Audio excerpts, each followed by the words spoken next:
Привет, друзья! Я Александр Ожеников из школы долголетия. Рады встрече с вами. Сегодня поговорим о классном рецепте, который позволит вам избавиться от кашля и от бронхита, застарелого бронхита. Рецепт очень простой. Делайте. Лучше делать его на ночь. Итак, возьмите 1 столовую ложку пшена и 1 стакан воды. Сварите пшено до того, чтобы хорошо оно разварилось. Зернышки разваренные, без соли, без сахара.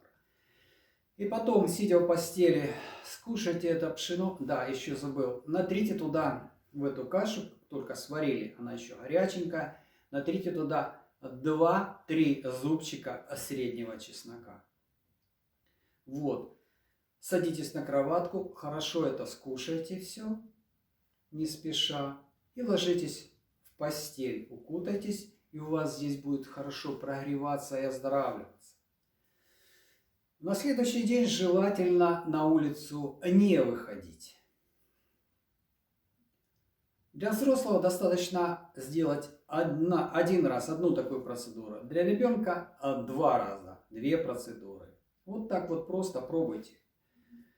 С вами был Александр Ожеников. Ставьте нравится под видео, подписывайтесь на наш канал для того, чтобы первым получить информацию о здоровье и долголетии. Всем доброго, друзья, будьте здоровы и живите долго вы и ваши родные, близкие.